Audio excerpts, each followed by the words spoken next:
আসসালামু আলাইকুম। আমি doctor Enamul Haque Parvez, DUMS natural medicine. আমার চেম্বার মার্জান মেডিসিন কর্নার, ডাক বাংলো সড়ক, চৌরাস্তার মোড়, লালমোহনমোলা। আজকের বিষয় হচ্ছে সক্ষম দম্পতি কিভাবে একজন সুস্থ মা বাচ্চা নিবে, এই ব্যাপারে একটু আলোচনা। একজন সক্ষম দম্পতি বলতে আমরা 15 থেকে 49 বছর পর্যন্ত বুঝি। আর 15 থেকে 49 বছরের মধ্যে কেউ যদি, তাদেরকে আমরা সক্ষম দম্পতি বলি। আর 15 থেকে 49 বছর পর্যন্ত একজন সক্ষম দম্পতি মিনিমাম 5টা টিকা নিবে। টিটিনাস টিকাগুলো 5টা নিবে। আর টিকা নেওয়ার একজন মা হইতে যাইতে হলে 18তে বিয়ে হবে, 20-এ বাচ্চা নিবে। বাচ্চা নেওয়ার আগে প্রথমে তাকে কিছু কাজ করতে হবে। কাজগুলো হচ্ছে, 1 নম্বরে হচ্ছে নিশ্চিত করতে হবে উনি 5টা টিকা নিয়েছে কিনা। 2 নম্বর হচ্ছে উনি কৃমির ওষুধ খেয়েছে কিনা।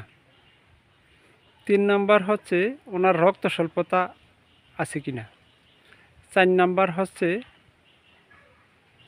উনি হেপাটাইটিস বি ভাইরাসে আক্রান্ত কিনা। এই পরীক্ষাগুলো একান্ত করা দরকার। হেপাটাইটিস বি ভাইরাস আছে কিনা এগুলো জানা দরকার, রক্ত স্বল্পতা আছে কিনা এগুলো জানা দরকার, কৃমির ওষুধ। একজন সক্ষম দম্পতি যদি বাচ্চা নিতে চায়, বাচ্চা কনসিভ করতে চায়, তাহলে তার এগুলা মানা একান্ত দরকার। এগুলা যদি মানে, তাহলে একজন সুস্থ মা যদি হয়, একটা সুস্থ জাতি উপহার, একটা সুস্থ বাচ্চা, একটা সুস্থ কিছু উপহার দিতে পারবে আমাদেরকে, আমাদের এই জাতিকে। এই জন্য একজন সুস্থ মার জন্য এই করণীয় কাজগুলো একান্ত প্রয়োজন।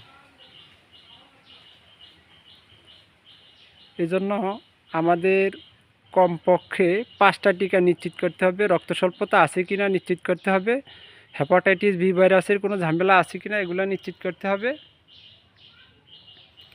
এগুলো যদি করে, ইনশাল্লাহ একজন সুস্থ মা একটা সুস্থ বাচ্চা জন্মগ্রহণ করতে পারবে, জন্ম দিতে পারবে।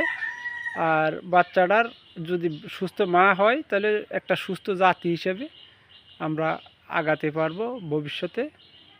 আর আরেকটা কথা হলো, সুস্থ মা হওয়ার একমাত্র উদ্দেশ্য হচ্ছে আমরা যাতে বাচ্চার ওজনটা একটু কম হয়। অনেক সময় অপুষ্টির বাচ্চা যারা দেখা যায়, অনেক সময় 15-16 বছরের মেয়েরা অনেক সময় বিয়ের সাথে সাথে বাচ্চা নেয়, তারা অপুষ্টি বাচ্চা জন্মগ্রহণ করে। এসব বাচ্চারা সর্দি, কাশি, জ্বর, নিউমোনিয়া বিভিন্ন লেগেই থাকে। এজন্য 18তে বিয়ে, 20-এর পরে বাচ্চা যদি হয়, আর এই নিয়মগুলো যদি পালন করে, রক্ত স্বল্পতা যদি না থাকে, হেপাটাইটিস বি ভাইরাস যদি চেক করে নেয় মার আর টিকাগুলো নিশ্চিত করা হয়, কৃমির ওষুধটা যদি সঠিকভাবে খাওয়ানো হয়, তাহলে একজন মা সুস্থভাবে একটা সুস্থ বাচ্চা, একটা সুস্থ জাতি উপহার দিতে পারবে। আজকে এই পর্যন্ত শেষ। আমার চ্যানেলটা যদি একটু ভালো লাগে, লাইক, শেয়ার, কমেন্ট করে আমাকে একটু সাহায্য করবেন। আমি আগামীতে আপনাদের জন্য IBS, IBD নিয়ে নতুন একটা বৈজ্ঞানিক ভিত্তিক একটা আলোচনা করতে চাই, এবং অ্যালার্জি নিয়ে একটা আলোচনা করব।